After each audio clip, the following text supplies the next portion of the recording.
Namukela Khanyisani TV, igama umkhulukazi Mulo. Nganza amathongo. Masikhuluma la ngesimo sey'khwama zasekhaya ney'thunywa nokuthi kubambisana kanjani. Ukhumbule ukuthi uma ukuthi umzali wakho, ubaba noma bacaca baqhwayiswa kahle ngokuphelele, wasina phakathi komuzi uma wakho, kwase kwazaleka wena, yonke into ikahle edlozini, kungekho sikweleti. Mase uqubukela ile moya le ngoba phela uzalwa imindeni emibili wena. So isikhathi esiningi kuzofanele kwenzeke ukuthi isikhwama sakababa esike sifike nobunyanga, isona esifike nobunyanga kakhulu lesi sakababa. Kufanele sike sithathwe wena, kodwa ngala kobaba noma komalume zikhona futhi ney'thunywa zakhona, uyangizwa? Yingakho omunye umuntu azathi umkhunkazi Mulo kuyinyanga kanjani kodwa bethanda ukuthandaza kanje. Ngiyinyanga through and through, kodwa kuyenzeka ukuthi uma usaqala kuqubuka isimo sey'thunywa zakomalume, ukhuleke, uhamba amanzi, uhamba impophoma, zifike iy'nyanga zakini, isikhwama siqubuke ngala kababa. Ekufeni leso sikhwama leso uma kuyisona esiphethe ngesimo sokuthi uzaleke kahle, akukho sikweletu edlozini, bayacaca, yonke into ihamba kahle ngendlela. Kobe sekuphoqa lapho ugcina uthatha leso sikhwama leso sobunyanga sakababa. Ubani isikhathi esiningi uthinta isikhwama esihamba nomngoma. Umuntu isikhathi esiningi ukhulele ekhaya kama wakhe, okay? Kuye kwenzeka uthole ukuthi ngala komani noma umnyanga buba khona, kodwa kuye kuvuke kakhulu isimo salezalukwazi ngaphela ubungoma bu-feminine kakhulu, okay? Ibona ubujwayele ukuvuka ngala nalezo thunywa lezo. Manje-ke kuley'khwama mazifika, yini ekufanele niyazi? Isikhwama kuqala yinto ephatha into phakathi. Uma wukuthi lesi sidalwa sakhe siza kuwena sikuphathele isikhwama, mhlambe sinemfene, mhlambe leso sikhwama leso sinesikhova, mhlambe leso sikhwama sinenyoka ewumoya nje ozoyibona wena wedwa la endumbeni, mhlambe leso sikhwama sakini sinamadoda lawa entaba, la bafundisa inyanga imithi njengami. Angeke ngicacise la. Uma ngithinta amadoda entaba, khona amadoda okuhamba walanda la abathi ama-boys. Uma uhamba olanda into komuntu, akufani nento oyinikwe yidlozi lakho, nento efika nedlozi. Into oyilande lapha emzini womuntu isikhathi esiningi ike ifuna uyakhele yodwa eceleni, ngoba ike ifuna ukuphatha phezu kwesimo sekhaya, phathe phezu kwesimo sedlozi, iziphathe phezu kwesimo sempilo yakho. Yingakho iney'ngqinamba ey'nkulu ezihamba zihambe zithinta ukuthi kufuneka igazi. Sengikhuluma ukuthi uma usuke wahamba, wasuka nje wayothwala, into ingahlangene nabakomalume, ingahlangene nabakababa, wahamba nje wena ngoba uthi awufuni ukufunda, awufuni ukuthi ulande kahle idlozi lakho, unenhliziyo engaphandle, wahamba wayothwala lapha, walanda imoya komuntu othizeni. Uma sifika la ekhaya izofuna ukuthi iphathe, noma kuthiwa isithwalo sani sibi, angisifuni, ngoba ubuye baso abaningi benu anikho disciplined. Kuba lula uma ukhokha laphaya, into ifike ikuhluphe ngoba isithwalo sangempela hamba habe sidinga igazi, niyangizwa? Siba ney'ngqinamba. Yinto leyo oyilandile wena, unganikwanga abazali bakho, unganikwanga idlozi lakho. Now, kuye kwenzeka esikhwameni sakho uthi idlozi alinika isikhwama, sambe nawo la madoda lawa ayefundisa inyanga imithi, yinto ehamba nabo bobabili. Chaza ukuthini?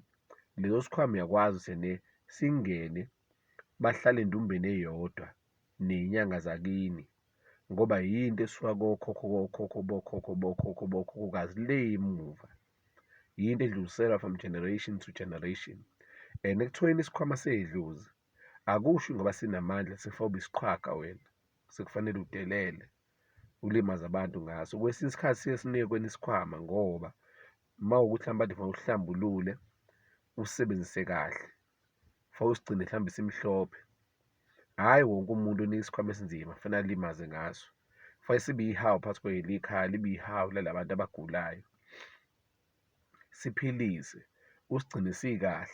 Yebo, zikhona into ezisicasulayo emhlabeni, kodwa akusho uma unikwe amandla anzima obunyanga kini sekufanele ubulale iy'ngane zaNkulunkulu noma ubulale abanye abantu uqhubeke lo msebenzi lo kwagcina khona abanye abantu. Ingakho phela kukuhle usene yonke into ihlambuluke, ihlanjululwe. Kufana nani? Kufana nenyoka uhamba uyoyilanda uthi uyothwala laphaya. Uyothwebula izinto emfuleni, uyothwala, unikwe inyoka, khona into uphalaza khona, ivumbuke phansi, wonke loyo rabishi loyo. Ngithi urabishi ngoba uhlangane nedlozi, yinto esuyisuka kuwena. Leyo nyoka leyo awukwazi ukuyihlalisa le emsamo la kuhlala khona abantu abadala. Kwavele izohlupha laphathi ekhaya, ifayibe nendawo yayo la izohlala khona. Uthole futhi kwesinye isikhathi umakoti ney'ngane abafane bahlale nasebaleni ngoba usulanda isithwalo. Kuhlukile-ke nokuthi abantu abadala baziveze njengophawu lenyoka, bathi hamba ezibeni, hamba emfuleni, hamba empophomeni, hamba ehlathini, bakuthume bona ngqo. Uthole ukuthi usulande mhlambe le nto abathe y'lande ngayo, usuyibona wena phela mhlawumbe uletha la makhandlela noma uyibona ey'ndumbeni, kweyamoya. Ayivamisile ukuba physical, ayibonakali enyameni ngesimo senyama. Mhlawumbe uthi ibone uwena wedwa kodwa iwumoya. Yinhle leyo ngoba yedlozi, iyakwazi ukuhlelana ney'dlozi, ihamba naleso sikhwama. Noma mhlambe yingakho phela kuthiwa abalozi bahamba nenyoka. Kunjengomkhulu nje, bamthume ezibeni, ngikhuluma ngami. Ngakhangeza kodwa angibonanga lutho, kodwa ngezwa ukuthi sifikile. Kwalula ukuthi ngikwazi ukuyidilizela phakathi la kufanele ihlale khona. Kwalula futhi noma sengingaboni kahle ukuthi idlozi lize likhulume nami, lithi impande la ekhaya oyilandile laphaya, enza kanje nakanje. Mawulawula abantu abadala, yonke into ihamba kahle ngoba ibona abazokwazi baqwashise nala ungaboni khona.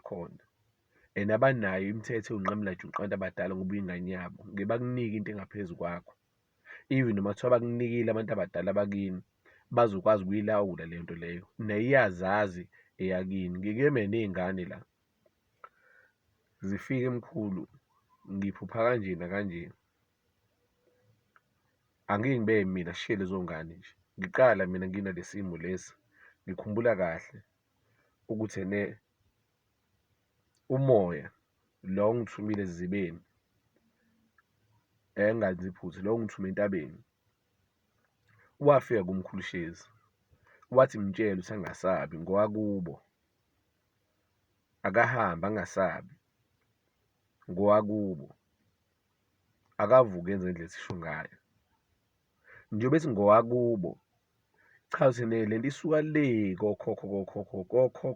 kokhokhokazi, amakhosi asemakhaya amadala.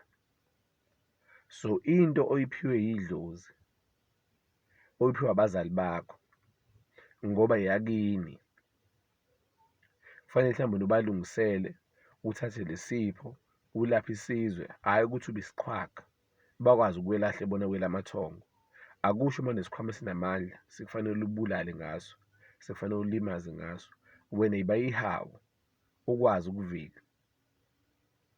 Uyangizwa? Sona sokwazi usilwele sona nezitha uma sebona ukuthi sekufikela ekugcineni. Kodwa into ozohamba uyoyilanda laphaya, engaphumi edlozini, engaphumi kuma wakho nobaba wakho, oyilande wena kumuntu laphaya. Njengoba kade ngibeka ukuthi iy'khwama athi umuntu ezokunika zona, unganikwa ngabantu bakini, ziyingozi ngoba uma sekufa loyo muntu, wena wenza njani ngaleyo moya usungakwazi ukuyilawula. Uma uhamba ulanda iy'thwalo laphaya, iy'thwalo ziwesi-ke zona ngoba zinengqinamba nemithetho engahambiselani nomuntu kahle enyameni. Uhambe ulande abantu laba ekuthiwa ama-boys laba, bambathe nazo zonke iy'ngane lana, ziyopha iy'ngane, ginqike iy'moto, konakala endlini. Abakutsheli futhi mhlambe ngendlela imzali idlozi elizokutshela ngayo ngoba wena usubeke bona baphezu bawuNkulunkulu wakho. Ngoba phela isithwalo iloko, ngoba usuke usunquma ukuthi ushona nini. Yile nto engafuneki. Kuhle ukulinda abantu abadala bakuhole. Uma sekufika isikhwama sakini bazokutshela ukuthi silandela. Kwesinye isikhathi ngeke kube into oyibonayo. Kwesinye isikhathi bakutshela hamba uthatha lokhu nalokhu, ukubeke la. Kwesinye isikhathi bakutshela hamba uyokhangeza la. Kwesinye isikhathi bayokuthuma ngesikhathi esithize, ubalinde abantu bakini.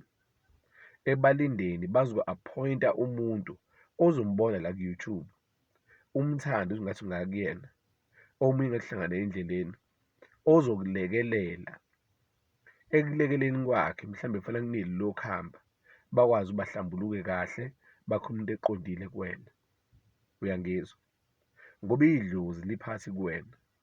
Baningi abantu abahamba beyothwasa, kugcine lapho sekulinyazwa idlozi labo, usenika isithwalo. Sifike singahambisani kahle naye. Uyangizwa? Akaze nithole isithwalo. Yingakho kubalulekile yonke into uma uyenza engathi ungafika uphahle ekhaya, uphahle ukhuleke, uzile ukudla, ubacele, uzicela incacisele ngesimo sendlela. Ngibona lokhu naloku naloku, kubalulekile noma uphupha into, ungibonile ungikhombisele lokhu naloku naloku naloku, ngenza njani uma kunje. Ubanike isikhathi, ubalinde, bakulinde nawe iminyaka waze wakhula. Ngiyangizwa? Bazoyidonsa inhliziyo yakho kumelaphi ongathi ungakuyena. Kodwa uma uwumuntu oyedlozi kufanele wazine isineke samandla. Patience is power. Awukwazi ukuba nedlozi uvele nje uphaphele yonke into. Uyangizwa dlozi? Ungajahi izinto, and isikhathi esiningi izinto esesikhwameni sakho, idlozi lakho lingathandi ukuthi uzibone. Uyangizwa? Njengami nje mina, engakukhangeza esizibeni, angikuboni ngamehlo, angikubona emaphuphweni. Namakhehla la banginika wona, angiwaboni ngamehlo, ngawabona emaphuphweni. Bakuvala lokhu ngikubone ngoba bathi fanele ngikuzwe, ngingakuboni. Ngoba ukwedlozi, into efika nedlozi. Uyangizwa? So, loko kwenu enizohamba nithi niyothwala lapha, lezo zinto uzofuna ukuvela live, ungakazi ukumela. Bathi banesibindi ongasazi uzosithathaphi. Ngavele inyoka ikuthusa usephuphweni nje kweyedlozi. Angazi mase kuvumbuka into ewumoya la engahlangene nakini nje ubona nje lo bakutshethi isithwalo, which means isiphambene noNkulunkulu, isiphambene nedlozi, isiyavuka lapha phambi kwakho lento le. Uyamemeza, isiyakulimaza, uyaquleka, isiyakulimaza, ukhohlwa ama-dates, isiyakulimaza.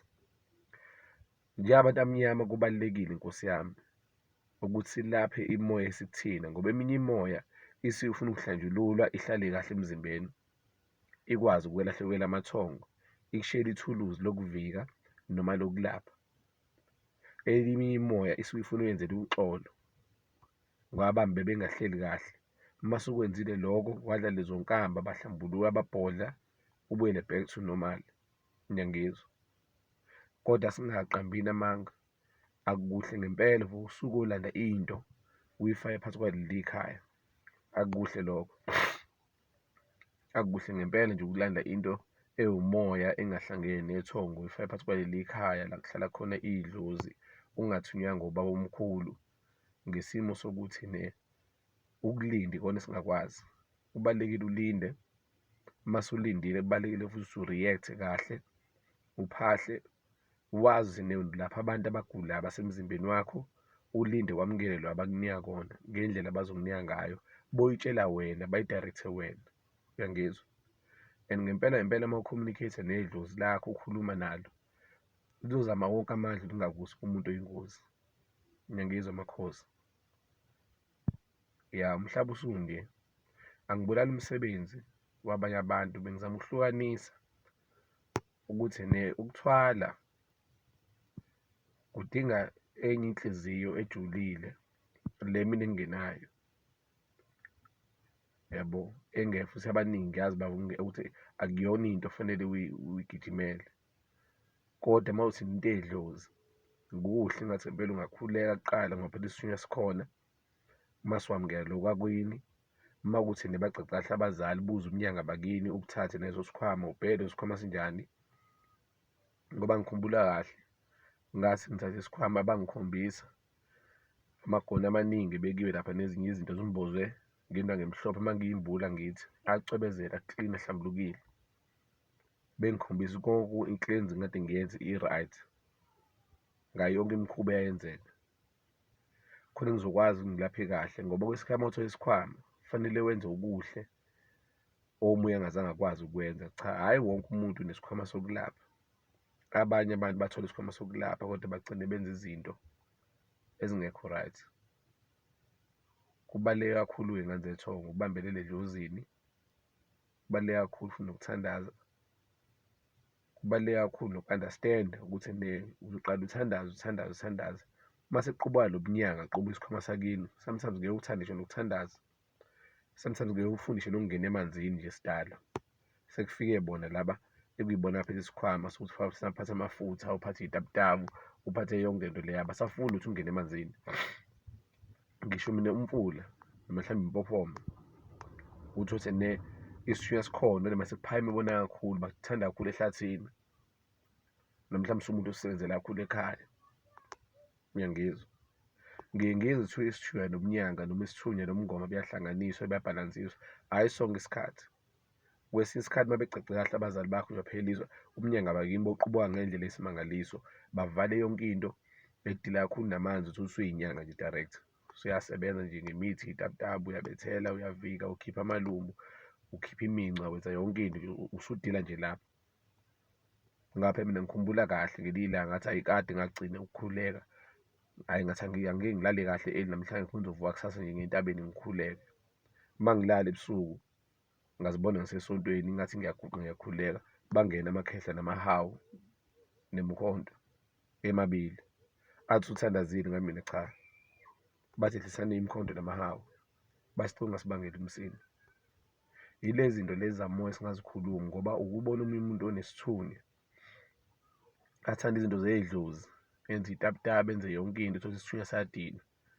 Agcine elimale eshawa i-stroke. Kanti vele nje ube nesithunya nje siphuma ngala komalume uwumlanjwana, ukhuleka amaka, baba bamenzelanga lutho azange kucacwe.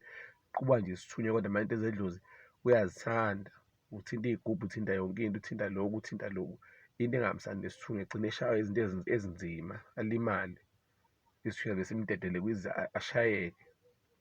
Hhayi yonke into for uyibhalansise. Ingakho ubalise wena uzaleke kanjani? Imaphi amandla phezu kwakho? Kukancane Nkosi yami abazali bakho made becacile kahle nawe uphathi kubona, bathola ngenyongo wazaleka kahle. Abhalanse amadlozi omabili ngendlela ukuba ababakho bangakuniki into yakho ngoba phela njengoba ecacile kahle ngayo indlela. Abakababa sebene-authority. Kuke kube khona isikhwama uma kuwukuthi umuntu wamoya. Sike sidile kakhulu kodwa nobunyanga. Hhayi sonke isikhathi kuba ubunyanga ngalaba kodwa ngisho isikhathi esiningi ubunyanga buqhamuke ngala. Kuyadiphenda ukuthi kume kanjani. Ngiyangizwa Dlozi. Bekezelani ngane zethongo sihwalele. Umkhulu usanda kufika ngala ekhaya.